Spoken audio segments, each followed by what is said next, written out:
El valor de este día es la felicidad y creo que todos buscamos felicidad, mas no sabemos que siempre hemos tenido con nosotros. Y por eso me gusta esta frase que están observando aquí, a la izquierda de su pantalla. Y es que la felicidad no la encontramos o no la experimentamos cuando por fin conseguimos algo que hemos deseado todo el tiempo, sino que cuando disfrutamos lo que en verdad tenemos en ese momento.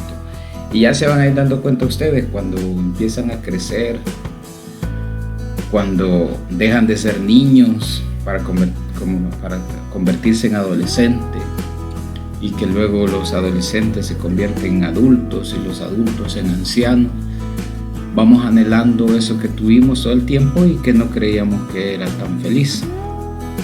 Porque cuando yo era niño me acuerdo que yo quería cumplir más años, cada vez más años, y a veces eran por las películas, porque eran mayores de 12, yo tenía 9, mayores de 15, yo tenía 12, y así anhelando tener la edad adecuada para poder entrar al cine o para poder hacer cosas que yo quería, o para subirme a algún juego, pero que estaba muy pequeño. Pero ahora que voy para atrás, los recuerdos que tengo de esa etapa, cuando yo era niño, esos son los más felices. Y es que cuando yo era niño, entonces yo quería ser grande y no sabía que era feliz. Hasta ahora, que ya no puedo ser niño, que ya no puedo hacer las mismas cosas que cuando era niño. Hay veces que lo intento, pero ya no es lo mismo, porque cuando uno es niño tiene todo el tiempo del mundo, pero cuando uno ya crece y quiere hacer cosas que regularmente hacía uno cuando niño, ya no hay manera. Miren, yo todavía juego videojuegos, pero ya no es lo mismo, porque antes yo me podía pasar unas 2, 3 horas jugando y para mí no era suficiente. No me llenaba, no me sentía satisfecho. Hoy por hoy yo juego quizás 30 minutos y ya tengo sueño porque ya estoy cansado. A veces juego para desestresarme o algo así, pero ya no tengo el mismo tiempo que tenía antes, y entonces ese tipo de cosas son las que van perdiendo ese toque de felicidad que uno anda buscando. Y es que el problema es que siempre buscamos la felicidad más adelante, cuando en realidad ya somos felices. Entonces yo creo que deben buscar dentro de las cosas que ya tienen, las cosas que en verdad les hacen felices y que ustedes no lo ven tal cual, que tienen a sus papás, que tienen una casa, que tienen cómo estudiar, que tienen que comer todos los días. Esas cosas verdaderamente hacen feliz, aunque como son parte de nuestro diario vivir, no los tomamos como felicidad. Pero en realidad, piensen, si en un momento determinado dejan de tener eso que ahora tienen, les causaría tristeza, y se darán cuenta que, en fin, esos pequeños detalles que son imperceptibles, en realidad dan o son muestra de la verdadera felicidad. Pues bien, vamos a entrar en un nuevo tema. Ahora son unidades físicas de concentración. Les recuerdo que estuvimos platicando de mezclas en la clase anterior. Hemos visto cómo las mezclas homogéneas y heterogéneas se constituyen, cómo diferenciarlas, las suspensiones, las coloides, que son heterogéneas, y las soluciones, que son las homogéneas. Pues nos vamos a detener en las homogéneas, o sea, en las soluciones, para trabajar esta parte que es concentración. Recuerden que hablamos de concentración diluida, de concentración saturada, sobresaturada, bueno, y la concentrada también. Y esto tiene que ver con la cantidad de soluto que se agrega en un solvente. Entre más soluto hay, más concentrada es una solución. Entonces, el punto es que las concentraciones en una solución se pueden determinar bajo dos referencias, en unidades físicas y en unidades químicas. Estas que vamos a ver ahora son las unidades físicas, que no necesitan determinar qué tipo de sustancias se están mezclando entre sí, sino más bien la proporción en la que se están mezclando. Más adelante, en las unidades químicas, sí me interesa saber qué tipo de compuesto es, para poder determinar su concentración, porque dependiendo del tipo de compuesto, la concentración va a variar. En cambio, aquí en el primer acercamiento de concentración, solo nos va a interesar cuánto de cada sustancia voy a utilizar. En este caso vamos a tomar en cuenta, acuérdense que una solución se constituye por soluto y por solvente. Entonces va a ser la relación entre el soluto y el solvente lo que vamos a considerar concentración. Entre más soluto, más concentración hay. Siempre y cuando el solvente no cambie de cantidad, ¿verdad? Pues bien, hay dos concentraciones para poder trabajarlas en unidades físicas, las concentraciones porcentuales y las partes por millón. Vamos a enfocarnos primero en las concentraciones porcentuales y luego vamos a ver las partes por millón y se van a dar cuenta que esto tiene relación también. Ya solo las partes por millón existen por una razón práctica y sistémica, ya lo vamos a ver más adelante también. Entonces vamos a comenzar con las concentraciones porcentuales. Vean, en las concentraciones porcentuales estamos hablando de que hay una relación, como lo dije anteriormente, entre la cantidad de soluto respecto a un solvente. Pero eso sí, cuando hacemos la relación en la fórmula, vamos a tomar en cuenta la solución total, no solo el solvente. Entonces ya vamos a trabajar una relación o una pequeña formulita que nos va a servir como ¿cómo se llama? De base para poder estructurar muy bien esto, porque las concentraciones porcentuales son bien fáciles, lo único que sí hay que tomar bien los datos para no malinterpretarlos. Entonces, en este tipo de concentración porcentual vamos a tener tres variantes.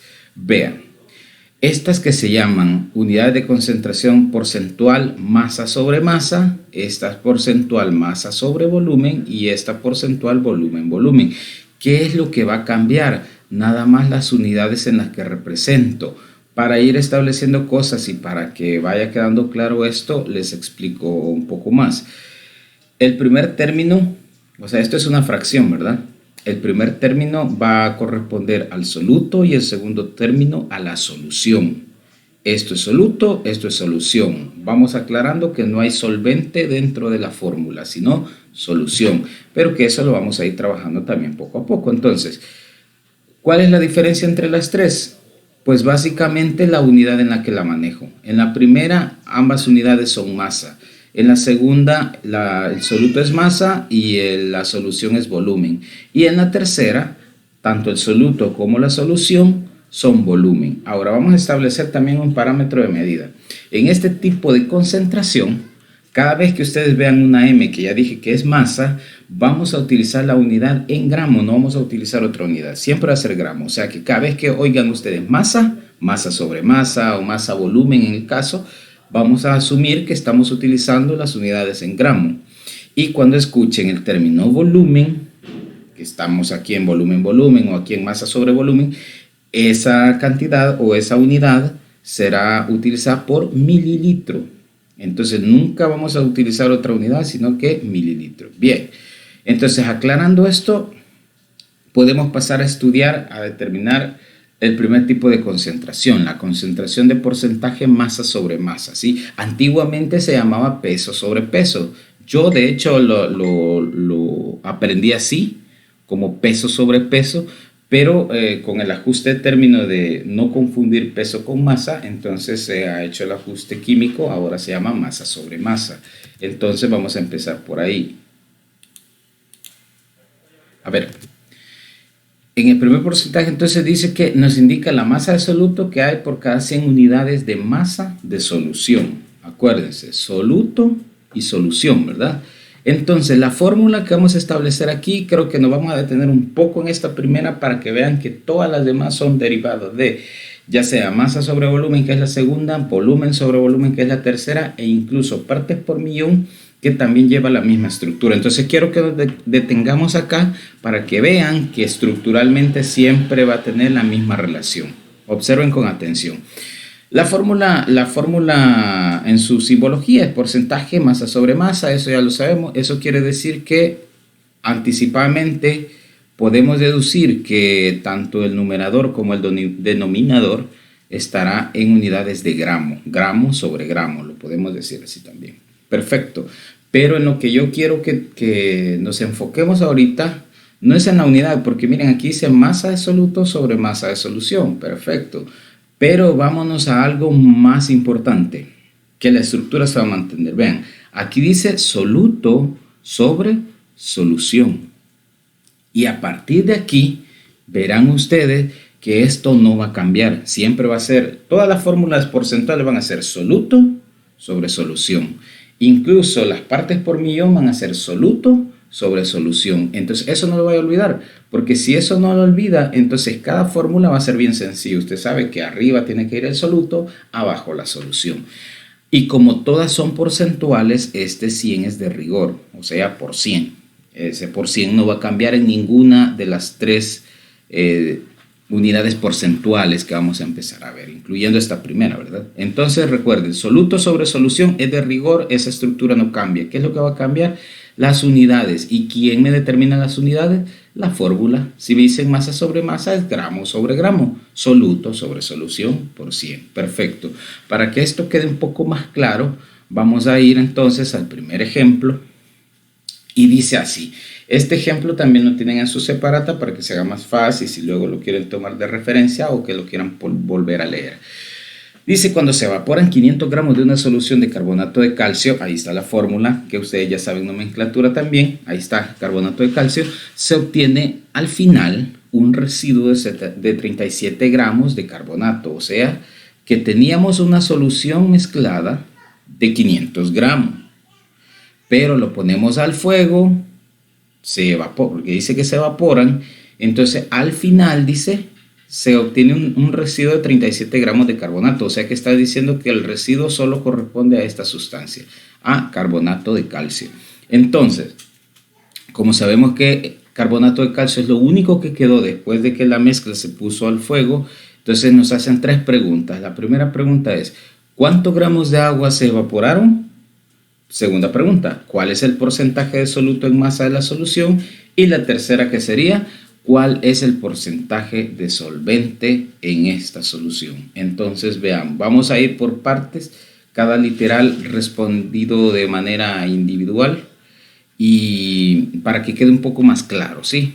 Entonces vamos a empezar con la pregunta, ¿cuántos gramos de agua se evaporaron? Bueno, de acuerdo a esto, fíjense, lo primero que hay que establecer es esta relación, que esta relación nos va a servir para cualquier ejercicio.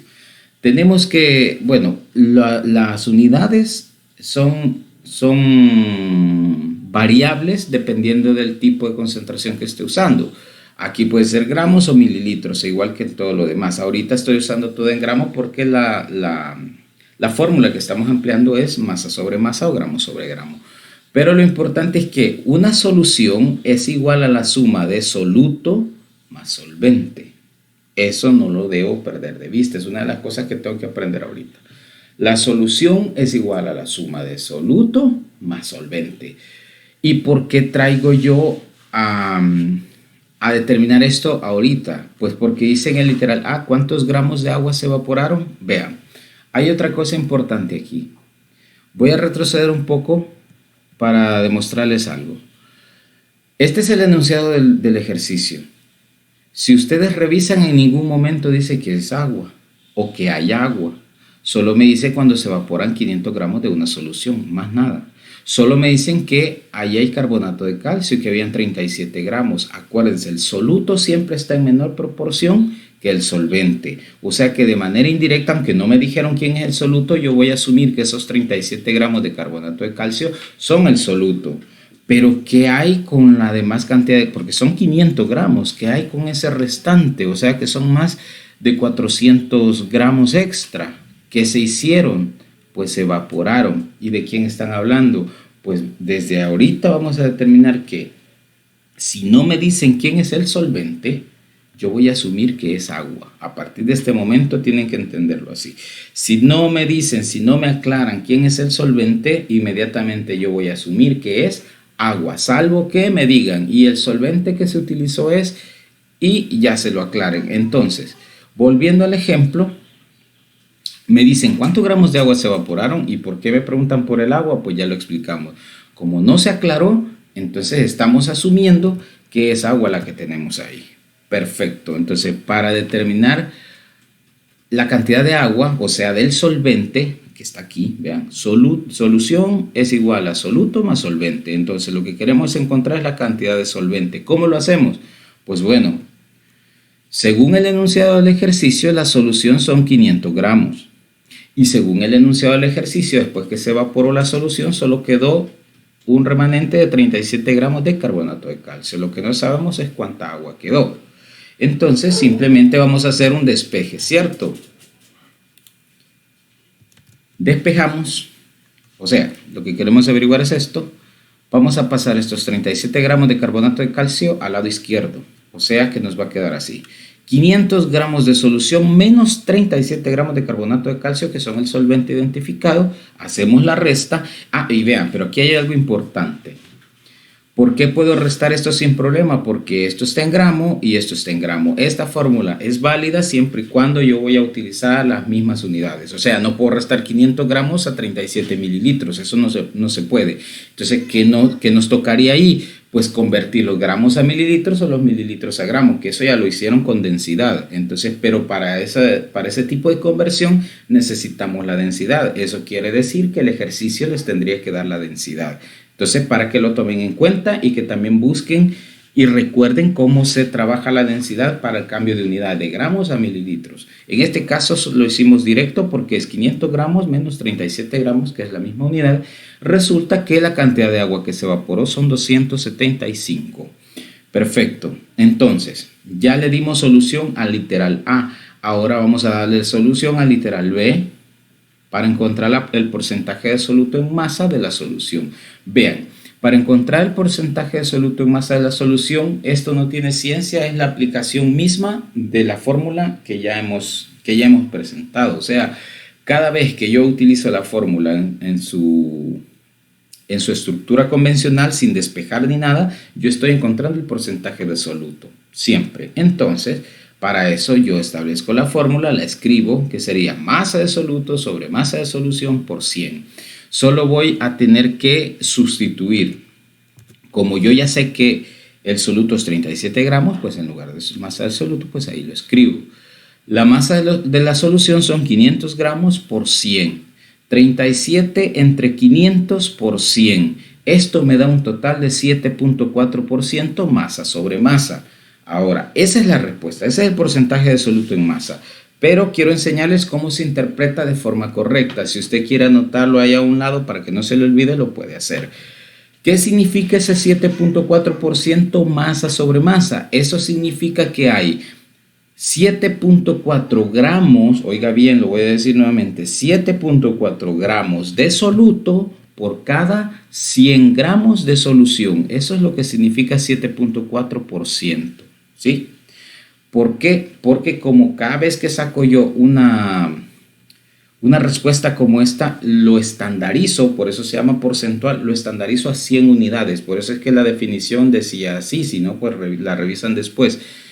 A 100 unidades quiere decir que 7.4 de esas 100 unidades le corresponden al soluto. 7.4 gramos de soluto disueltos por cada 100 gramos de solución.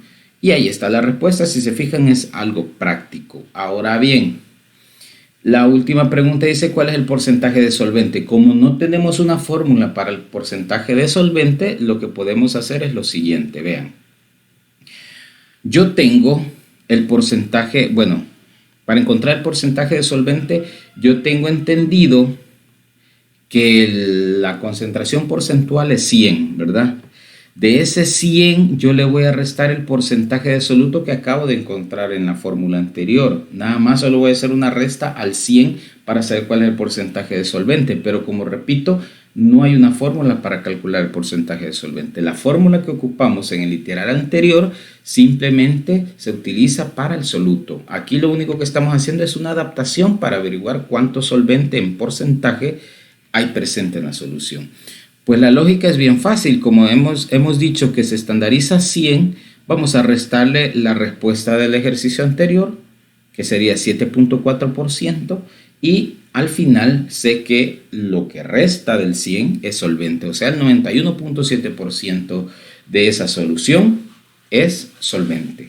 Y así es como se puede se puede sacar la respuesta muy fácilmente acá. Entonces hemos contestado esas 3 preguntas del primer tipo de concentración. Ahora déjenme decirles que este tipo de ejercicios se va a analizar de la misma manera. Es decir, aquí lo único que va a cambiar es la unidad, que en lugar de gramos tenga mililitros o viceversa. Pero de ahí van a tener el mismo análisis para cualquier tipo de ejercicio que se les presente. Ahorita hemos analizado masa sobre masa.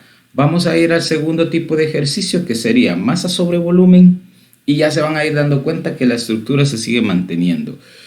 En el porcentaje masa-volumen, la única diferencia es que ahora es masa de soluto por cada 100 unidades de volumen.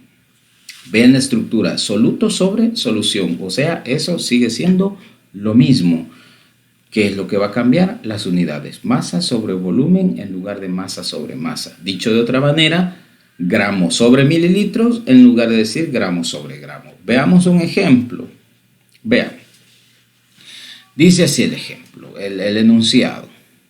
Calcula la concentración porcentual masa-volumen, ya me están diciendo que quieren masa sobre volumen, o sea, gramos sobre mililitro, de una solución que se preparó disolviendo 30 gramos de hidróxido de potasio, que ahí está la fórmula, usted ya conoce la nomenclatura, en suficiente cantidad de agua para obtener 100 mililitros de disolución. Ahora bien, hay que tener cuidado con lo que les dije al principio. Vean, 30 gramos de hidróxido de potasio en suficiente agua para obtener 100 mililitros de disolución. El soluto siempre se encuentra en menor cantidad, o sea que los 30 gramos pertenecen al soluto. Y los 100 mililitros, aquí el mismo ejercicio nos dice que son disolución. ¿Cuánta agua hay? No lo sabemos. Al menos no lo dice el ejercicio, pero sí lo podemos averiguar. ¿Cómo podríamos hacer? Bueno, para averiguar cuánta agua hay que restar esos 100 mililitros, lo correspondiente al soluto, para ver cuánta agua es que hay. Solo que hay un problema, ¿se acuerdan? Unidades tienen que ser del mismo tipo. Si aquí hay mililitros y aquí hay gramos, no los puedo restar. Tengo que convertir a gramo o a mililitro ambas cantidades para poder restarlo. Entonces necesito la densidad, ¿verdad? En el caso que quisiera hacer eso. Pero bien, como no lo necesito, simplemente voy a utilizar la fórmula masa sobre volumen, que sería la masa de soluto serían 30 gramos. Y el total de la solución son 100 ml. Ahí está, 100 ml, 30 entre 100 por 100. Esto es igual a 30% masa sobre volumen. Según el análisis de la respuesta anterior, vamos practicando para que no se nos olvide. Por cada 30 gramos de soluto hay 100 mililitros de solución. Así sería. Vamos a hacer el segundo ejemplo. Siempre de masa sobre volumen. Solo que quiero que variemos un poco para que vean que las fórmulas también se pueden despejar. Dice el segundo ejemplo, ¿cuántos gramos de soluto tendrán 1200 mililitros de solución cuya concentración es del 6% masa-volumen? Vean, lo que me están pidiendo es que averigüe cuántos gramos de soluto hay en una solución de 1200 mililitros y que sabemos su concentración es al 6%. Entonces, primero establecemos la fórmula, masa sobre volumen, porque nos están pidiendo gramos, pero la solución está en mililitros. Ahí está, esa es la fórmula. Ahora, ¿qué es lo que me están pidiendo? El soluto, o sea, esta parte de acá arriba. Voy a despejar gramos de soluto. Sería entonces, a ver, como los gramos de soluto son los que quiero dejar solos, los mililitros de solución lo voy a pasar a multiplicar con el porcentaje y este 100 que está multiplicando lo voy a pasar a dividir, justamente como lo vemos abajo, ¿sí? Los mililitros de solución pasan a multiplicar, que se quedan tal cual, y este 100 lo voy a bajar. Perfecto. Una vez que yo ya tengo esto, lo único que falta es sustituir. Vean. ¿Cuál es el porcentaje masa sobre volumen? 6 según el ejercicio. ¿Cuántos son los mililitros de solución? 1200. Entonces lo que hago es una sustitución. 6% gramos sobre volumen. No le pongo masa sobre volumen, le voy a decir por qué. Porque lo que pretendemos es cancelar unidades. Entonces vea, como yo tengo aquí 1200 de la solución y tengo el 100% acá, entonces lo que hago es esto, mire, mililitros se cancela con mililitros. Y el porcentaje que está acá se cancela con este otro porcentaje, quedándome nada más la unidad de gramo, que es lo que ando buscando, cuántos gramos. Entonces, con eso cancelo para que sepan de dónde sale la unidad final. Y la respuesta entonces me quedaría, bueno, si multiplicamos 6 por 1200, me quedaría 7200 entre 100.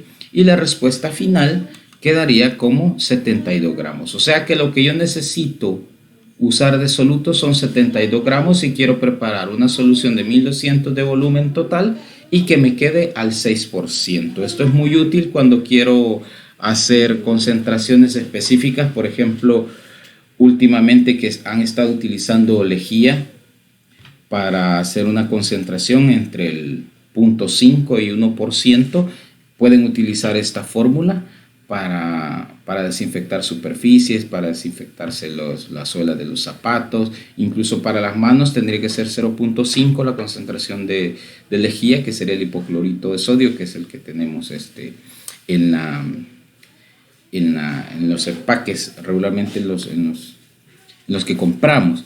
Entonces, eso podrían ustedes hacer para determinar cuánto tienen que usar. El 0.5 es seguro para usar en las manos.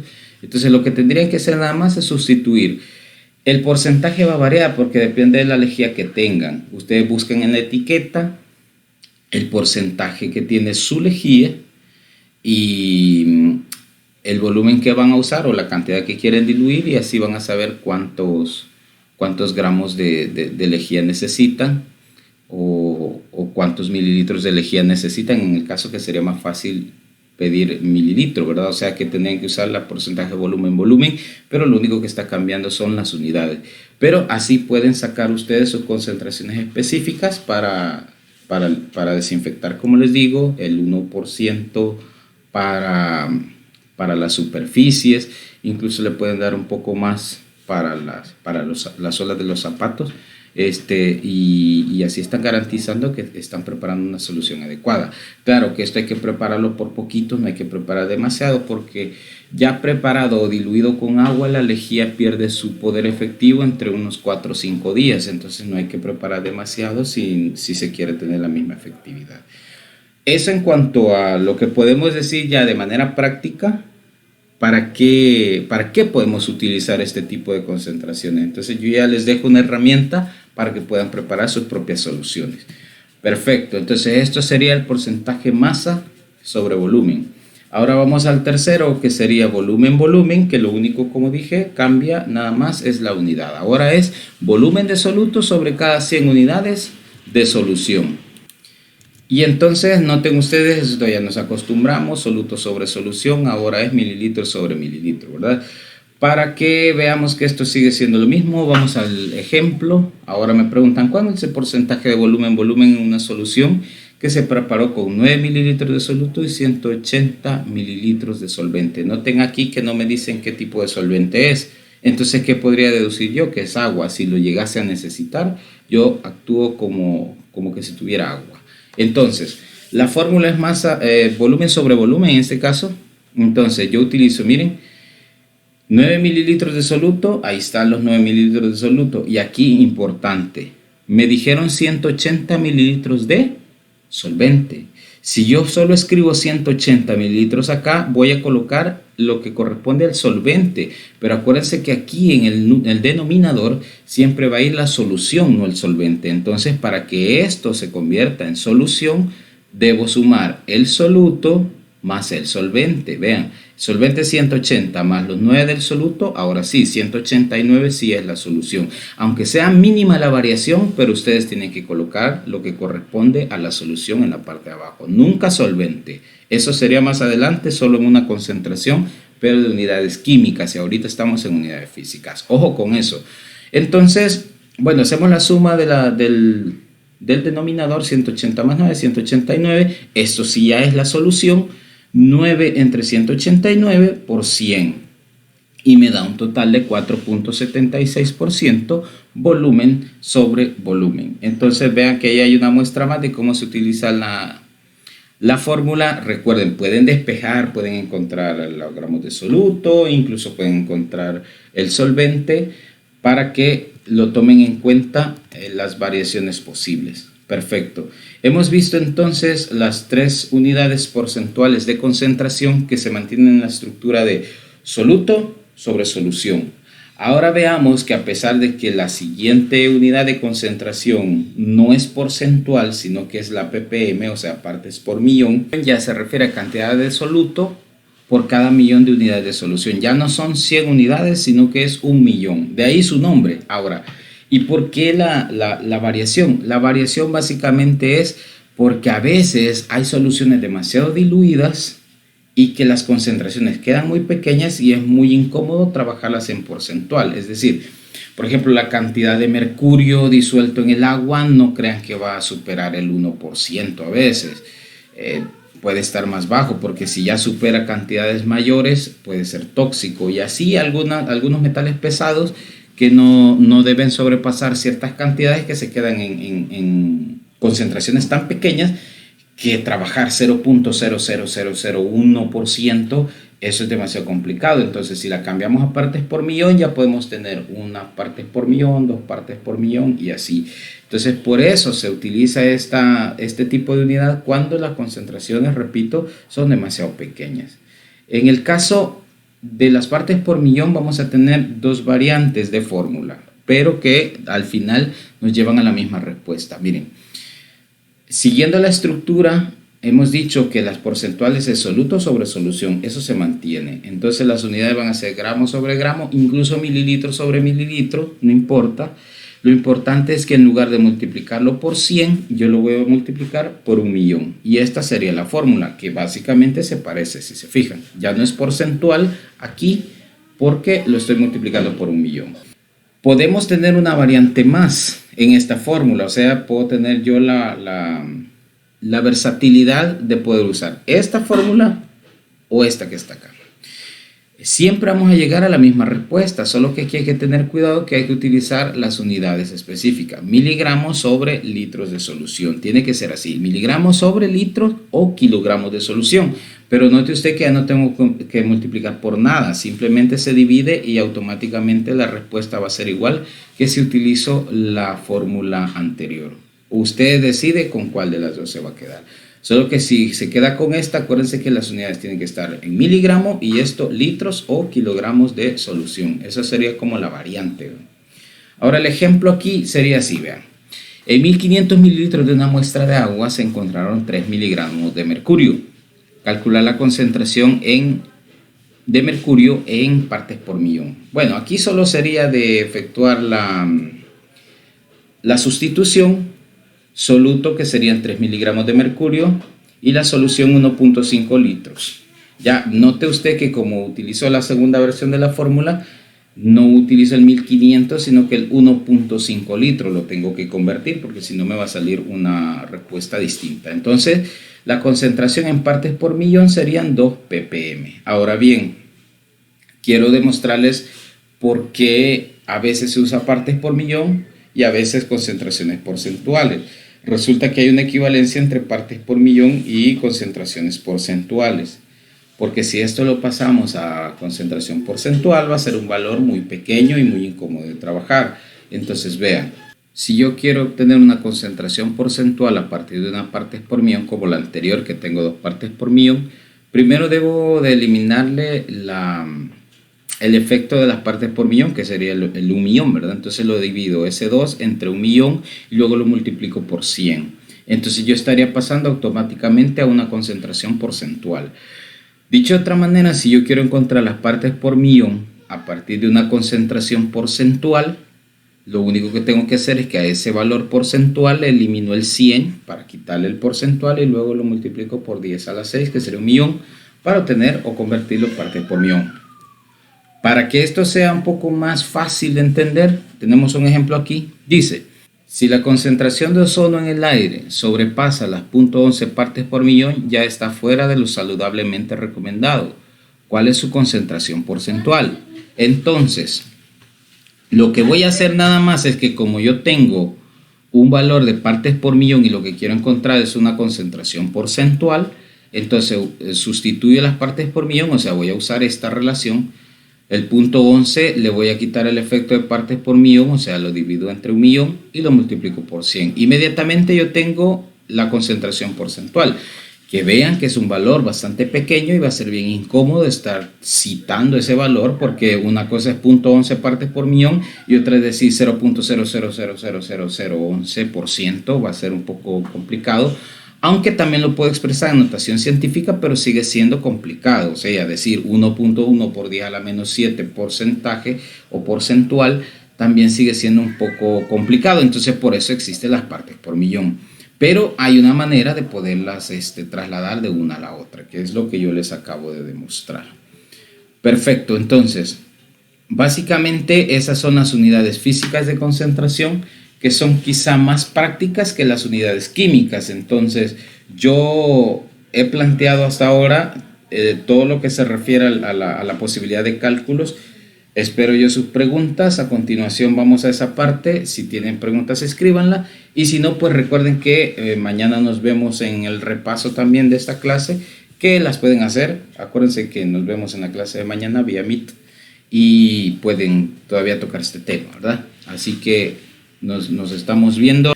Nos vemos y espero sus preguntas.